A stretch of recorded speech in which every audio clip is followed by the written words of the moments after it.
Muy buenas noches, soy Nicolás Paut y para mí es un placer estar con ustedes para revisar lo más importante que ha pasado este domingo, tanto en nuestro país como en el resto del mundo, en materia política y también momentos geológicos muy importantes que está viviendo en el sur de nuestro país. Vamos a tenerles detalles de lo que está pasando ahora en el volcán Villarrica. Es parte de nuestros titulares. El Servicio Nacional de Geología y Minería subió a naranja la alerta técnica para el volcán Villarrica debido a la actividad anormal de ese macizo. Se estableció un radio de exclusión de 8 kilómetros, lo que implica la evacuación de alrededor de 30 familias. El alcalde de Pucón, en tanto, anunció que se suspenden las clases en la comuna por 3 días como parte de las medidas preventivas. Y en política, Bárbara Figueroa renunció a su cargo de embajadora en Argentina luego de ser elegida como la nueva secretaria general del Partido Comunista.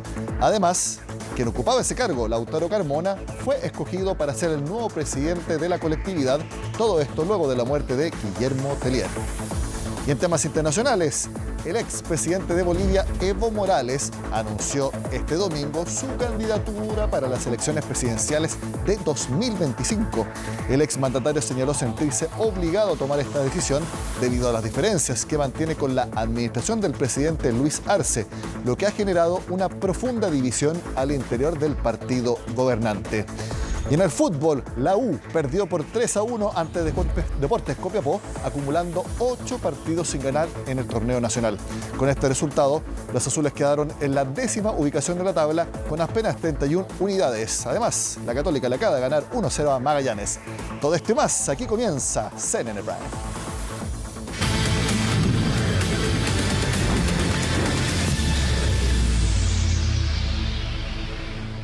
Tal como se los comenté al principio, las autoridades decretaron alerta técnica naranja por el volcán Villarrica. ¿Qué significa esto? Que se debe evacuar las zonas cercanas al cráter en un radio de 8 kilómetros. La vemos en pantalla a Catalina Sánchez para conocer más detalles. Muy buenas noches, Catalina.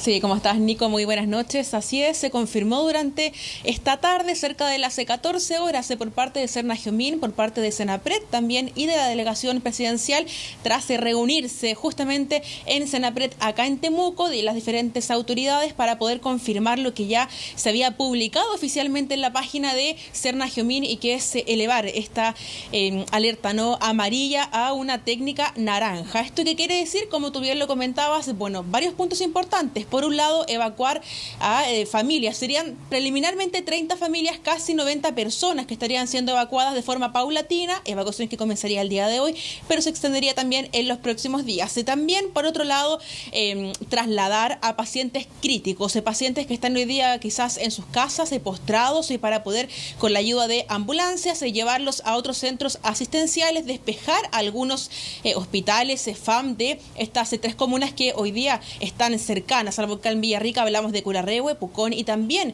justamente la comuna de Villarrica, para poder justamente liberar espacios en caso de una posible emergencia. Ahora, es muy importante, Nico, resaltar el llamado que hoy día hacía la directora de Senapred de la Araucanía junto con el delegado José Montalva, el llamado a la tranquilidad, a la calma. Esta es una alerta técnica naranja que en realidad significa una alerta amarilla. Decían desde el sector público, esto es una actualización a la alerta amarilla, sin embargo es Serna-Giomín quien trabaja también con estos términos de alerta técnica naranja. Hay una actividad, por supuesto, del volcán Villarrica, ha habido un aumento considerable hace ya varios días, específicamente también ayer se dio cuenta de, según el monitoreo constante de Serna-Giomín, de un aumento considerable en su actividad. Se esperan, por supuesto, algunas explosiones ahí estrombolianas, pero hoy día el llamado es a la calma.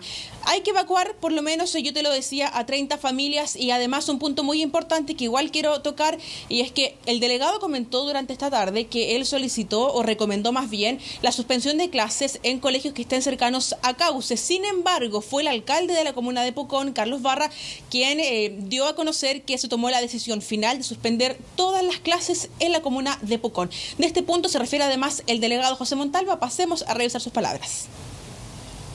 pero también significa que va a haber que hacer algunas evacuaciones de familias que viven dentro de estos 8 kilómetros. Son alrededor de 30 familias las que viven entre la comuna de Villarrica y la comuna de Pucón, dentro del radio de 8 kilómetros. También hay pisciculturas que están dentro del radio de 8 kilómetros, que también ellos tienen planes de evacuación y también se van a tener que establecer y ejecutar esos planes. Claro, ese punto es muy importante. Esta evacuación es para familias que hoy día residen entre los 8 kilómetros, porque se amplía el perímetro de exclusión, el perímetro de seguridad. Antes eran con la alerta amarilla 500 metros sobre el cráter, hoy día son 8 kilómetros. Eso además implicó al cierre ya temporal por parte de la Corporación Nacional Forestal al Parque Nacional Villarrica y también el centro de esquí, lo cual fue confirmado por la empresa a través de un comunicado. Tenemos más reacciones, por supuesto, porque se han realizado diferentes sobrevuelos al volcán para poder ver cuál es la situación actual, y el llamado es el mismo, a la calma, a la tranquilidad, pero también a la prevención. Esta alerta es hoy día también un llamado a la prevención, a tener en consideración que, claro, el volcán es uno de los más activos de Sudamérica, está activo todavía, pero no hay riesgo, según comentó la directora de Senapred, por el momento de una inminente erupción volcánica. Pasemos a revisar entonces más reacciones. Hicimos un sobrevuelo, en términos prácticos no sabemos la profundidad específica, pero en comparaciones con datos anteriores debe estar cercanos a 100 metros o por el estilo, ¿cierto? ¿Esto qué quiere decir? Que el lago de lava, por su contenido de gas o por la capacidad que tiene de flotar, ha subido un poco, ha generado una serie de explosiones, y estas explosiones son las que están afectando el área del cráter. En comparación en la actividad del 2015 con la que actualmente, pues el 2015 hubo una actividad mucho más energética, que tuvo señales premonitorias por mucho tiempo atrás. Acuérdese que un mes antes teníamos ya aumento de la actividad sísmica, y particularmente este episodio que tenemos actualmente, pues empezó en noviembre del 2022 y se ha sostenido con algún tipo de actividad superficial y emisiones de ceniza que generalmente son de baja altura. Efectivamente, hoy día tenemos esta alerta técnica naranja, que para nuestro sistema público va a significar la actualización de la alerta amarilla, que ya estaba vigente, con todas las medidas que ha mencionado el delegado hace unos minutos. También es importante señalar que para que podamos pasar a una alerta roja necesitamos tener otros niveles de actividad, otros escenarios donde ya podríamos pensar en una erupción inminente o que definitivamente ya eso esté ocurriendo. Entonces, en este momento, y como muy bien lo señaló el delegado, el llamado es a la tranquilidad de las personas. Claro, ahí resaltaban también este llamado de las autoridades a la tranquilidad, a la calma. Solamente deben evacuar de forma voluntaria. Ojalá, decía la directora, quienes hoy día están dentro de estos 8 kilómetros a la redonda del cráter del volcán en Villarrica, y quienes no, hay que estar tranquilos, decían también las autoridades, porque no hay todavía un riesgo de una posible erupción volcánica. Yo les comentaba también que se refirió al alcalde de la comuna de Pucón, Carlos Barra. Él, por un lado, comentó que se han estado preparando, han hecho diferentes coordinaciones, y también resalta lo que yo les comentaba, y que es su decisión, ¿no?, del municipio de suspender todas las clases en la comuna de Pucón, por lo menos durante 3 días, mientras se ve cómo se va desarrollando la situación, cómo se lleva a cabo, cómo va evolucionando también, y hay una coordinación por ese lado junto con la Seremía de Educación para ver qué va a ocurrir finalmente con estos niños que estarían optando por ahora por clases online. Tenemos palabras del alcalde de Pucón, Carlos Barra, pasemos a revisarlas. Seamos en este sentido ordenados y pedirle calma. Si nosotros vamos a estar informando a las 24 horas de cualquier emergencia, así que tengan confianza que el municipio ha tomado las providencias necesarias. La municipalidad da la instrucción a todos los colegios del cierre de las actividades escolares en toda la comuna. Esa es una facultad que tiene el alcalde, que tiene la municipalidad, por lo tanto se declara el cierre de todos los colegios, cerrados. No vamos a tener ninguna atención online, ni mucho menos, sino cerrados, y tenemos 3 días para poder evaluar con el Ministerio de Educación cuál va a ser el comportamiento futuro si esta situación se mantiene. Claro, respecto de ese punto, el delegado decía que se están viendo qué opciones podrían entonces llevarse a cabo para que estos niños no queden sin sus clases, producto de esta decisión que tomó el municipio. Hay un punto muy importante, y es que también, en caso de que sea necesario, Nico, se van a habilitar albergues en estas 3 comunas de Pucón, Villarrica y también en Curarrehue. Por parte de la región de Los Ríos no se ha informado de ningún tipo de evacuación, porque recordemos que es más complejo también acá en la Araucanía, la zona lacustre de nuestra región, y es por ello que hoy día se hace el llamado a la evacuación. Ojalá será voluntaria, pero también van a estar desplegados todos los equipos municipales de emergencia, va a estar desplegado también Carabineros para poder ayudar a quienes así lo requieran. Y lo que yo te comentaba también antes es poder trasladar a estos por lo menos 149 pacientes críticos que hoy día deben ser llevados a otros centros asistenciales para poder, en caso de una posible emergencia, despejar estos CEFAM y también hospitales en esta zona de nuestra región. Pasemos a revisar las últimas reacciones respecto de este punto de prensa que se desarrolló acá en Temuco cuando ya se confirmó entonces esta alerta técnica naranja. El volcán Villarrica tiene una de las redes más robustas de monitoreo actualmente y hoy día puedo decir, cierto, con mucha confianza que la red está operativa en un 100%. Ya debido a esto, a estos instrumentos, desde el día de ayer ya hemos visto un incremento en la energía de la actividad sísmica, lo que nos ha llevado a organizar, ¿no es cierto?, con las distintas instituciones ya y con la delegación presidencial y con Senapred para realizar estos COGRI y estas reuniones de coordinación entre las regiones, ¿cierto?, para que nuestra alerta, ¿cierto?, para pronunciar este cambio, esta alerta de cambio desde la alerta amarilla a la alerta naranja. Desde el punto de vista y para todo el sistema, nosotros venimos ya con una alerta amarilla desde el año pasado. De esta misma manera hemos reforzado y hemos realizado coordinaciones con el municipio y también con las comunidades que viven en las faldas del volcán Villarrica, en nuestra región de Los Ríos. El sistema se encuentra preparado, ya hemos realizado coordinaciones desde el año pasado con todo el sistema y como es de esperar, que este nivel de energía descienda y volvamos a la normalidad. Catalina, respecto a las 30 familias que deben ser evacuadas, me imagino que la mayoría debe relacionarse a actividades del centro de esquí o parecidas por la nieve en el volcán Villarrica, porque para los que han ido, el camino que hay para allá, hay mucho entre restaurantes o locales donde se arriendan distintos elementos de esquí, y uno imagina que son familias que se dedican a eso, entonces aparentemente podría ser ese el caso, que son familias ligadas netamente a la actividad turística. Sí, totalmente. Lo decía también el alcalde de la comuna de Pucón. Él incluso llamó a entender esta situación, a entender que quizás se sale un poco de las manos tomar esta decisión y que los afecta directamente, pero tú bien lo dices, está ahí el centro de esquí, también está el Parque Nacional Villarrica. Ambos se cierran temporalmente mientras se realice este monitoreo, ¿no?, por parte de San Nagiomín, para ver qué va a ocurrir finalmente con esta situación. Pero de todas formas, Nico, están desplegados ya los equipos municipales de emergencia, principalmente de Pucón y Villarrica. También se incluye Curarrehue, pero más en Pucón y Villarrica, para poder ayudar también a estas familias en caso de que quieran por algún motivo quizás trasladar cosas de una forma preventiva y estar también apoyándolos justamente en esta evacuación. Si bien están los equipos desplegados, la directora hacía el llamado a tomar esta decisión de forma voluntaria, a que ellos puedan salir también producto de esta alerta técnica naranja, que como yo también lo comentaba, Nico, y lo decía la directora, hoy día no es un peligro, no se está hablando de una inminente erupción volcánica, solamente es una prevención, porque esto es como una actualización de la alerta amarilla, tal como lo decía el delegado y la directora de Senapred del sector público, pero claro, San Nagiomín también trabaja con estos términos de alerta técnica naranja.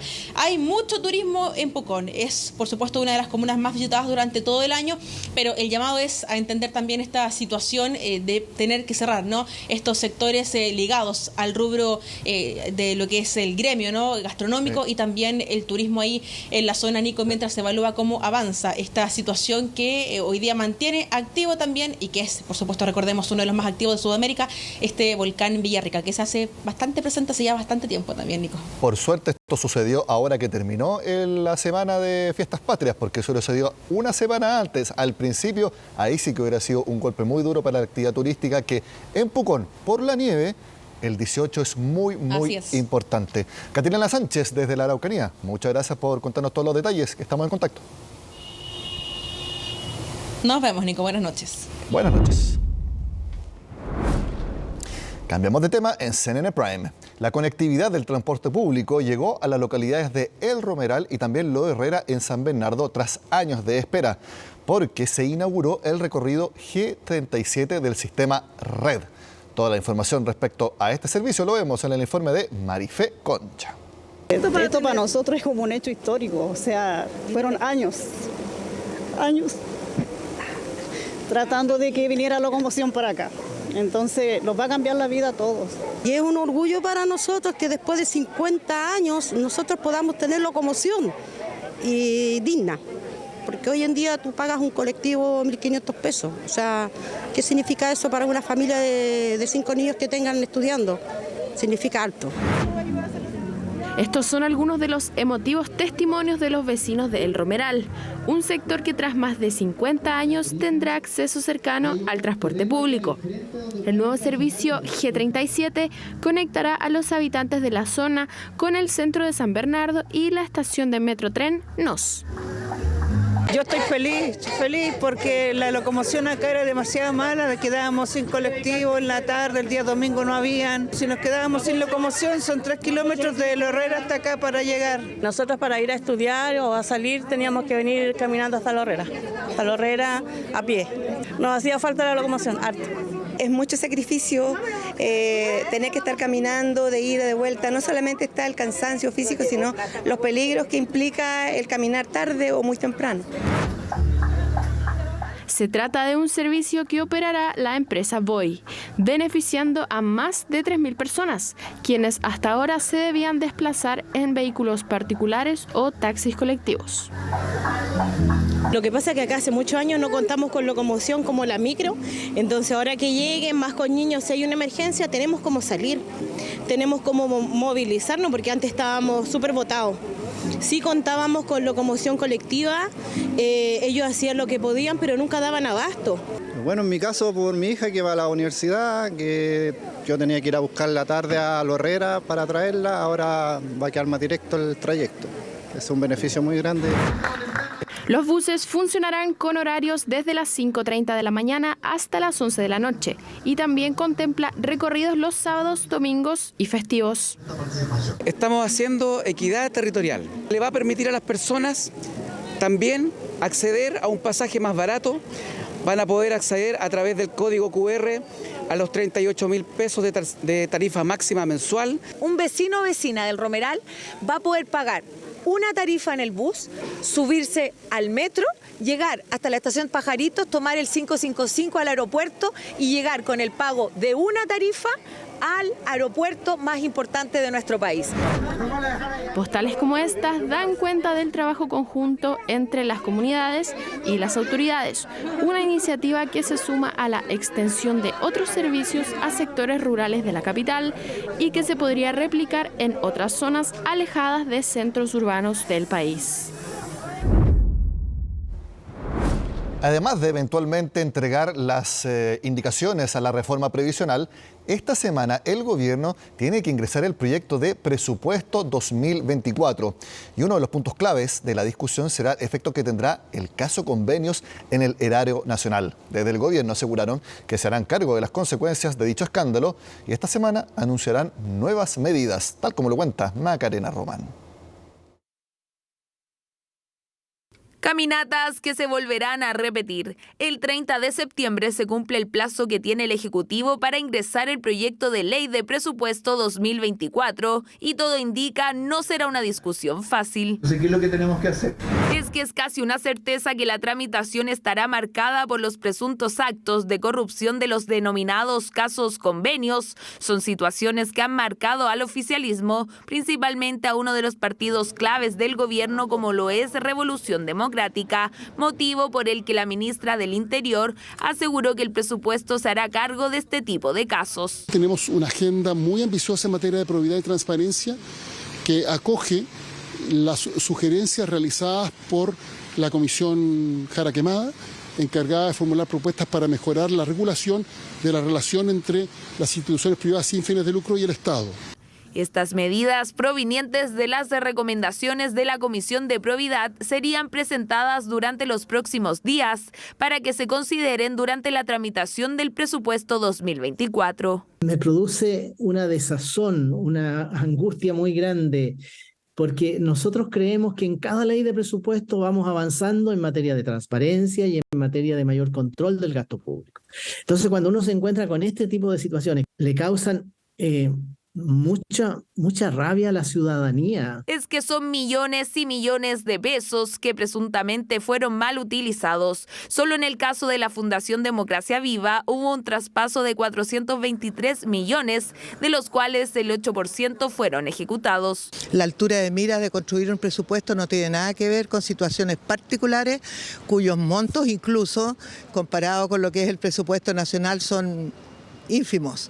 Ahora, eso no quita la importancia, yo soy absolutamente partidaria de la transparencia, de la probidad. Y desde ese punto de vista yo le hago un llamado al gobierno que ponga mucho cuidado en los organismos competentes que necesita y requiere llenar los cupos que tienen, digamos, para controlar efectivamente esos gastos. No solamente la Contraloría es quien tiene que controlarlo, sino la persona que lo ejecuta. Fue en 2019, bajo el gobierno del expresidente Piñera, cuando el Ministerio de Vivienda ejecutó el primer convenio con un privado a través del programa de asentamientos precarios. De ahí en adelante se continuó con este método y hasta julio de este año se han rendido menos de la mitad de los casi 20.000 millones de pesos invertidos. Hay que ser sinceros también, una parte importante de la oposición se ha dedicado a debilitar las herramientas fiscalizadoras del Estado durante décadas. Entonces, estas son las consecuencias y tenemos que enmendarlas. Otro factor en la tramitación del presupuesto es la participación de la directora de la DIPRES, Javiera Martínez,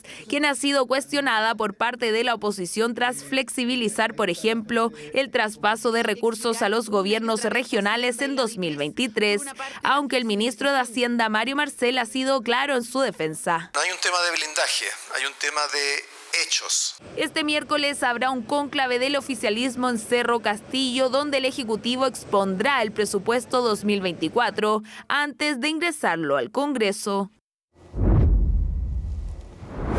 Sobre el presupuesto, se espera que el crecimiento en el gasto fiscal sea muy bajo, en torno a 1% del PIB, eso son más o menos 3.000 millones de dólares. Vamos a conocer los detalles entonces durante esta semana. Y también varias son las reuniones de los próximos días, pero hay una en especial que preparan los partidos oficialistas para comienzos de octubre. En ella no solo se tratarán temas como las grandes reformas o eventualmente el presupuesto público, sino que también se hablará del futuro del conglomerado y de su rol en el gobierno. María Luisa Carrión tiene el informe. 9 de octubre, fecha que ya está marcada en el calendario oficialista. Ese día, por ahora en la sede de Convergencia Social, se llevará a cabo una reunión clave para los partidos que apoyan al gobierno del presidente Gabriel Boric. Y aunque a algunos les moleste denominarla cumbre, lo cierto es que los temas que están en carpeta son variados y miran más allá incluso de los debates de los próximos meses. Ver la manera como proyectamos los distintos desafíos que quedan, no solamente para los 2 años de gobierno, quizá eventualmente para proyectar un pacto de gobierno, una alianza electoral más allá del año 2025 y por supuesto van a ser temas ineludibles, el tema constitucional, las elecciones municipales, cómo terminamos estos 2 años con reformas estructurales y cómo avanzamos y apoyamos al gobierno en crear más justicia social. Y para la cita, el Partido Radical ya está trabajando en un diagnóstico y en la metodología que tendrá la reunión, a la que se invitará para dar unas palabras de inicio o de cierre al presidente de la República. Este es un encuentro en que vamos a tener un debate más político, precisamente viendo el escenario de mediano plazo, no solo el día a día, sino que de mediano plazo, enfrentando precisamente estos temas que estamos hablando. Cómo abordamos en conjunto desde el oficialismo las problemáticas que son las que le interesan a la gente, a la ciudadanía. Temas como las grandes reformas que busca impulsar el gobierno y que esperan sacar adelante durante su mandato. Serán 5 dirigentes por partido los que acudirían a la cita, que también tiene otra misión en carpeta: encontrar puntos comunes en medio de un conglomerado que ha tenido divergencias y que en los últimos meses no lo ha pasado bien a raíz de los cuestionamientos por los convenios firmados con diferentes fundaciones y por las diferencias entre las colectividades. Los diálogos hoy día nosotros estamos consiguiendo que podamos tener unidad, podamos tener una sola izquierda trabajando en conjunto y apoyando nuestro gobierno. Y el diálogo siempre ha sido permanente y así va a seguir siendo. ¿No hay una crisis al interior de la coalición? Nosotros no vemos una crisis al interior de la coalición. Con o sin crisis, lo concreto es que hay varias reformas que son claves para el Ejecutivo que no han visto la luz. Recordados el portazo que dio el Congreso a la reforma tributaria, el primer gran revés de la actual administración. Pero hay otros proyectos claves para el gobierno en los que aún no hay acuerdos, como en materia de pensiones. Creo que tenemos la obligación de actuar unidos para avanzar en todas estas reformas que el gobierno está impulsando, y también cuando tengamos diferencias vamos a hacer los debates internos para tratar de llegar a puntos en común. Pero acá hoy día el obstáculo no son los partidos oficialistas, el obstáculo no son las diferencias en el oficialismo, el obstáculo es el bloqueo brutal que está ejerciendo la derecha. Jornada de trabajo entonces, al menos por ahora, que ya tiene fecha fijada y que según algunos dirigentes se venía posponiendo hace rato en el calendario debido a la contingencia nacional. En ella se espera no solo hablar de las reformas que se están discutiendo, también en cómo se proyecta cada alianza oficialista más allá del actual gobierno. Este domingo, Bárbara Figueroa presentó su renuncia como embajadora en Argentina, luego de ser elegida como la nueva secretaria general del Partido Comunista. La ahora ex diplomática será parte de la nueva directiva de la colectividad junto a Lautaro Carmona, quien asumirá como presidente luego de la muerte de Guillermo Tellier. Desde la Cancillería agradecieron la gestión de Figueroa y señalaron que la misión en Argentina quedará temporalmente a cargo del encargado de negocios. La expresidenta de la CUT fue designada como embajadora en marzo del año pasado y enfrentó cuestionamientos por parte de la oposición, quienes acusaron que existía un cuoteo político al nombrarla a ella, en la que muchos califican como la embajada más importante en el exterior que tiene nuestro país. Un gran privilegio, ha sido un tremendo honor, pero también como cuadros militantes entendemos y sabemos que muchas veces tenemos que tomar decisiones, tenemos que hacer y modificar parte de nuestras decisiones de algunos minutos y por lo tanto entendemos que hoy día los requerimientos para una embajada tan importante como la Embajada de Chile en Argentina demandan exclusividad, demandan tiempo completo y evidentemente que las labores de una Secretaría General, particularmente en nuestro partido, también entendemos que aquí tenemos que renunciar para ponerlo entonces a disposición de la tarea partidaria. Las votaciones del Consejo Constitucional han tensionado la relación no solo entre el oficialismo y la derecha, sino también dentro de la misma derecha, entre republicanos y Chile Vamos. La alcaldesa de Providencia, Evelyn Matei, una de las presidenciables de la oposición, advirtió que de mantenerse la tendencia actual de este proceso, no pondría su capital político para apoyar que se apruebe esta nueva constitución, que, según ella, parece un programa de gobierno de una mayoría circunstancial. Todos los detalles los tiene Francisca Cárdenas.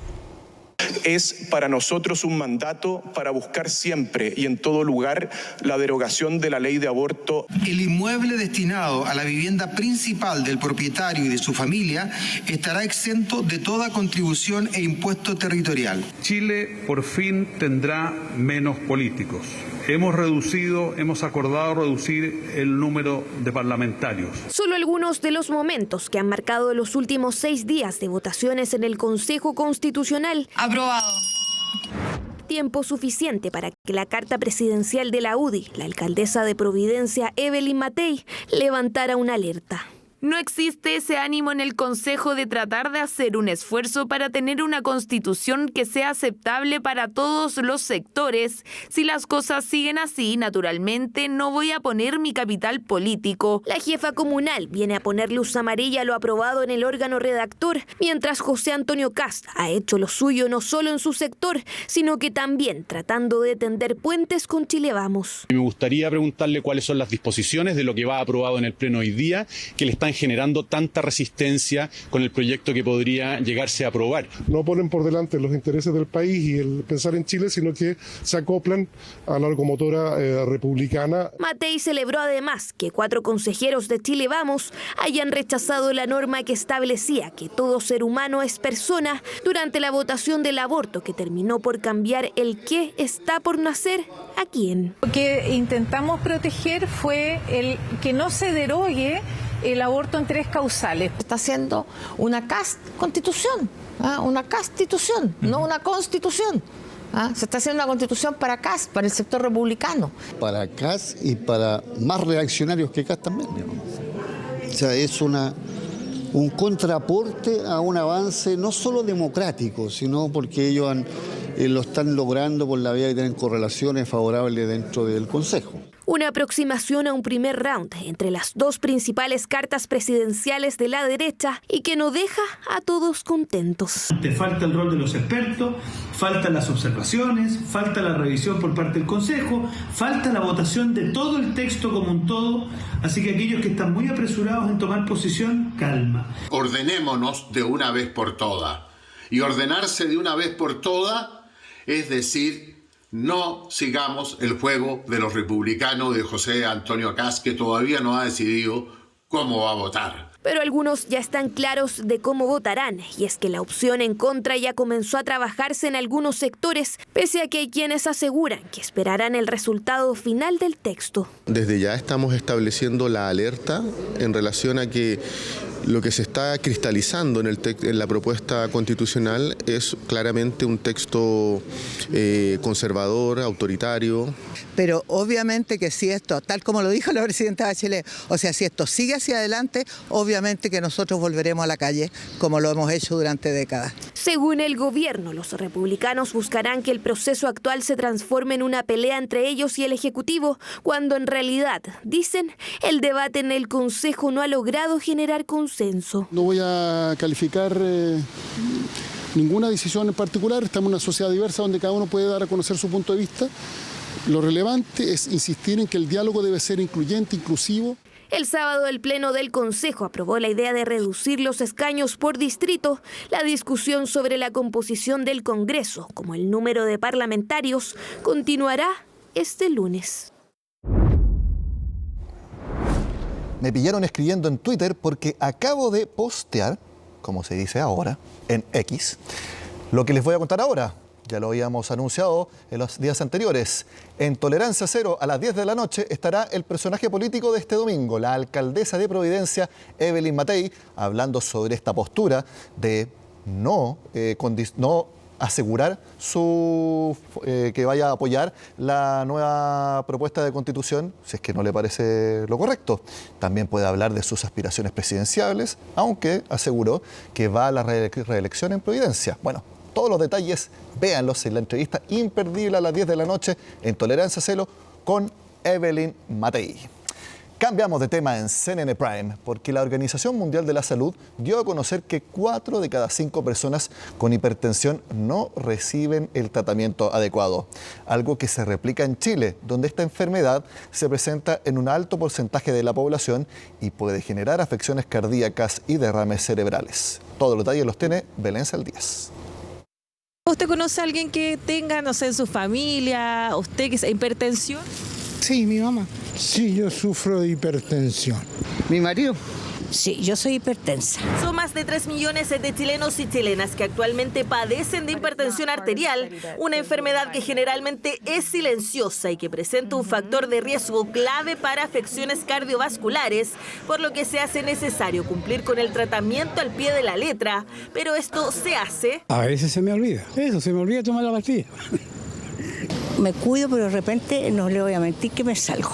Se trata de hacer siempre al pie de la letra porque nosotros tenemos antecedentes fuertes. Y es que al padecer hipertensión arterial se hace necesario el contar con un tratamiento adecuado para que la presión se estabilice y no genere mayores complicaciones.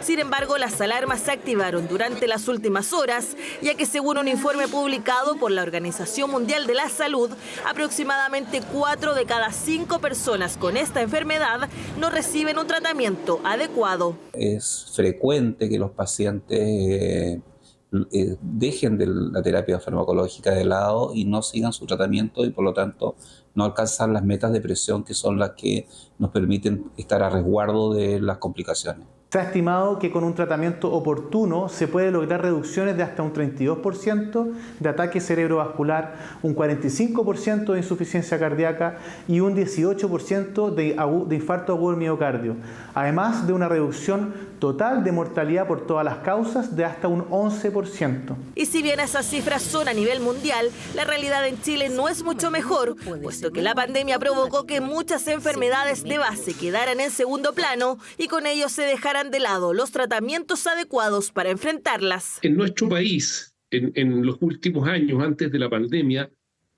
el porcentaje de hipertensos en control, o sea, con las cifras normalizadas, era de 41,9%. Con la pandemia esto disminuyó importantemente y el año 2021 bajó a 27,8%. La hipertensión en la mayoría de los casos no presenta síntomas de alerta, por lo que se recomienda estar controlándose constantemente, sobre todo si existen antecedentes familiares de la enfermedad. En caso de no seguir una terapia adecuada, las consecuencias pueden ser diversas. Muchas veces no da síntomas, pero a veces la gente empieza con un dolor de cabeza o sensación de cabeza abombada o de calor en la cabeza. En mayores eventos a nivel cardíaco, a nivel cerebral y a nivel renal. Entonces podemos tener accidentes cerebrovasculares, ya sea isquémicos o hemorrágicos, alteraciones en la perfusión cerebral que nos lleven con el largo tiempo de no tratamiento o tratamiento no adecuado. Otro de los factores que se debe considerar es la alimentación, ya que esta tiene que ser balanceada entre frutas, verduras y granos, evitando ciertos grupos. Los alimentos que también pueden perjudicar o aumentar el riesgo son básicamente, la sal, ¿verdad? Y todos los alimentos que sean altos en este ingrediente o ingredientes que también tienen el sodio como escondido dentro de su composición. Recomendaciones que hay que tomar en cuenta, puesto que las cifras van empeorando con el paso del tiempo. Con ello se refuerza el llamado también a que todas las personas puedan conocer el estado de su presión arterial y consultar en caso de presentar anomalías. Así se puede obtener un tratamiento adecuado ante esta pandemia. Silencio. Evo Morales vuelve a la escena internacional. Es la noticia principal que nos trae Jacinta Molina esta noche. Buenas noches, Jacinta. ¿Cómo estás, Nico? Buenas noches. Claro, porque fue a través de la red social ahora llamada X que el expresidente boliviano anuncia su intención de presentar una candidatura para los comicios del año 2025. Es la primera persona de momento en oficializar, anunciar esa intención de cara a esa elección. Y dice que se vio obligado a hacerlo, que la gente lo quiere, pero que además se siente obligado en vista de los ataques que está recibiendo del actual gobierno, algo que llama mucho la atención si consideramos que es Luis Arce, considerado prácticamente un heredero político de Morales, quien encabeza el Ejecutivo en Bolivia en la actualidad. Hay quiebre al interior del oficialismo, hay un quiebre entre Morales y Arce ya hace bastante tiempo y esto explicaría por qué este anuncio durante esta jornada. Hay un congreso del partido oficialista que se tiene que realizar en los próximos meses y que podría definir un cronograma de cara a la elección presidencial y a eso se estaría adelantando Evo Morales al hacer este anuncio. No se sabe todavía, por ejemplo, cuál es la reacción del actual mandatario, Luis Arce, si es que él piensa o no ir a la reelección, aunque Morales ya en días anteriores lo ha atacado y ha dicho que él pretende ir a la reelección y que estaría buscando incluso declarar inconstitucional la aspiración presidencial de Evo Morales. Lo cierto es que la Constitución de Bolivia lo que dice es que hay espacio solo para una reelección, 2 periodos pero consecutivos y una reelección. Recordemos que cuando Evo Morales fue presidente intentó gobernar por 4 periodos. Ahí comienza también un escenario crítico políticamente en esa nación con acusaciones de intento de golpe de Estado, con un Evo Morales renunciando incluso después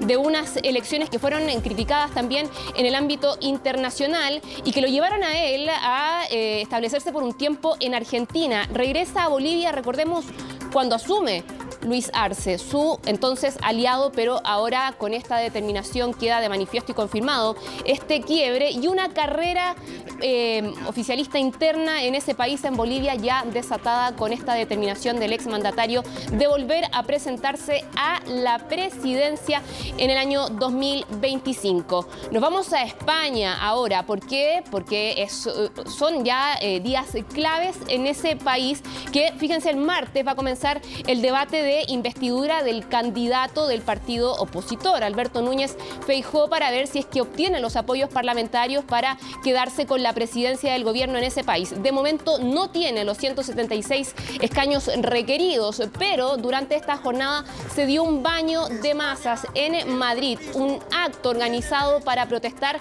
en contra de la amnistía, esta solicitud que realizaba el líder del independentismo catalán, Carles Puigdemont, quien incluso puso de condición para apoyar a cualquiera de los dos candidatos, ya sea Feijóo o incluso el actual mandatario en funciones, Pedro Sánchez, para apoyarlo ante el Congreso con sus parlamentarios, la amnistía a aquellos procesados por este referéndum unilateral que buscaba la independencia de Cataluña, un tema que, por cierto, genera fricciones en ese país y que es ampliamente criticado por la oposición. Y a eso han apelado diversos líderes del Partido Popular, entre ellos Feijóo, también con esta actividad que se realizó el día de hoy en Madrid y no menor, justo cuando quedan horas para ese debate de investidura en ese país, en España. Y buenas noches también a ustedes por habernos acompañado en CNN Prime. Viene CNN Tiempo y luego a las 10 de la noche, Tolerancia Cero. Como les dije, la entrevistada, la alcaldesa de Providencia, Evelyn Matei. Nos vemos.